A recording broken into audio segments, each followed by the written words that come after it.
तुमने क्यों नहीं कहा कि हम मैरिड नहीं हैं? मुझे कोई शौक नहीं है। शायद तुम्हारी याददाश्त कमजोर है। तुम्हें पहाड़ का वो सुनसान हट भूल गया। वहां जाकर रात ना गुजारनी पड़ जाए इसलिए मैंने ये सब कुछ कह दिया। ये तो तुम्हें पता होगा। वैसे मुझे शौक नहीं है शादीशुदा जोड़े की एक्टिंग करने का। एक जमाने में तो था तुम्हें।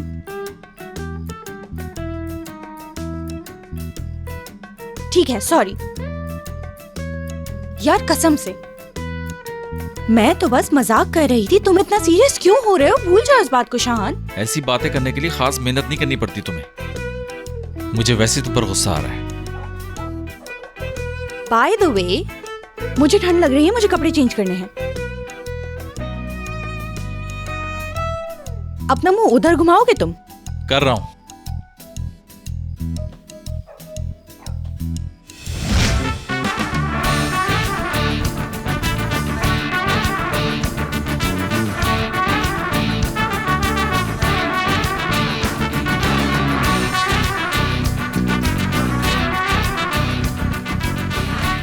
तुम कैसी हो सिंड्रेला?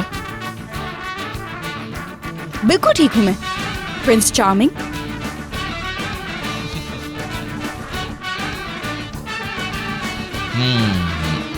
तुम्हें तुम्हारी सैंडल मिल गई? हाँ।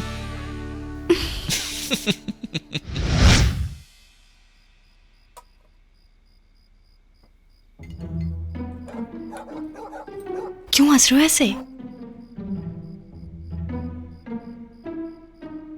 भाभी, अगर आप आराम से नहीं बैठी हैं तो आपको कोई कुशन वगैरह लाके दे दूं क्या?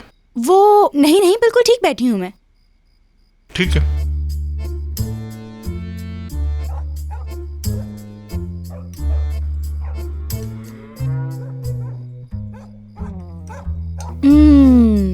ये बहुत लजीज बना है। जितनी तारीफ करो उतनी कम होगी। मैं जो बनाता हूँ उससे भी अच्छा है। जी हाँ, उससे बहुत अच्छा है, करोड़ गुना। शाहान, आप क्या खाना पकाते हैं? जी, शेफ हूँ मैं। अरे, आप तो बिल्कुल खानसामा नहीं लगते। खानसामा तो किसी और तरह के दिखते हैं। क्यों?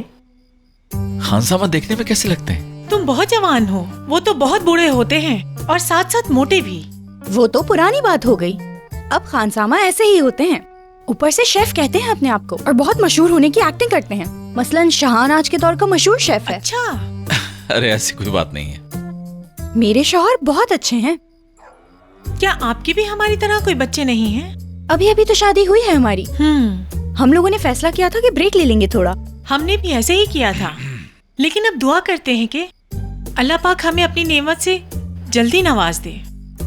इंशाअल्लाह। हमने सोचा है कि न्यू ईयर के बाद। तब तक खुशखबरी आ ही जाएगी इंशाल्लाह। ठीक कहा ना जान? मेरे ख्याल से तुम अपनी अम्मी को कॉल कर लो। परेशान हो रहे होंगे।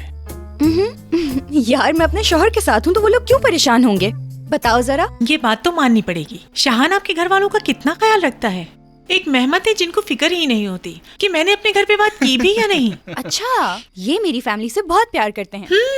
खास तौर पे मेरे पापा को और बाबा इनको। और इन दोनों की पहली मुलाकात तो बहुत यादगार थी। हाँ, बहुत रहमदिल इंसान है।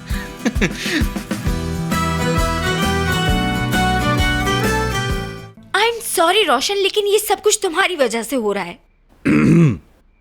क्या? तुमने ठीक कहा, लेकिन यकीन करो आखिर में जो कुछ भी हुआ उसमें मेरी गलती नहीं। ये सारा गेम शैला आंटी ने खेला। मेरी कोई बुरी नीयत नहीं थी। तुमने आखिर समझ क्या रखा है? क्या मोहब्बत बच्चों का कोई खेल होता है? निकाह के वक्त माहीन को छोड़कर चले गए और फिर वापस आकर माफी मांग ली तुमने उससे। कह रहे हो गेम था। माहीन भी इंसान है यार।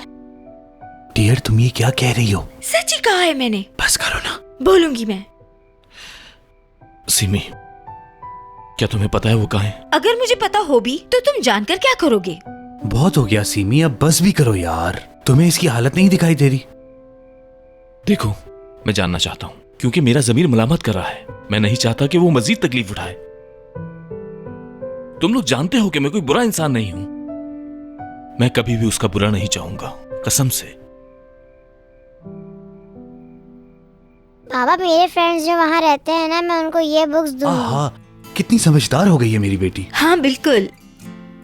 कौन से दोस्तों को दूंगी? मेरे फ्रेंड्स जो वहाँ दूर रहते हैं उनके पास ना ही कोई बुक्स हैं और ना ही कोई टॉयज हैं। असल में एक स्कूल है जहाँ हर साल हम किताबें और कुछ टॉयज जमा कराते हैं जरूरतमंद बच्चों के लिए। मैं ये सोच रही हूँ अपने फ्रेंड्स को आपकी बुक्स भी दे दूँ बाबा। मानो यहाँ आओ मेरे पास। बेटा ऑफिस वाली किताबें मेडिकल की किताबें हैं। ये भी तो हो सकता है मेरे फ्रेंड्स आपकी बुक्स पढ़कर डॉक्टर बन जाएं। ठीक है, बस वो एक बार मुझसे बात कर ले, मेरे लिए तो यही काफी होगा। प्लीज सिमी।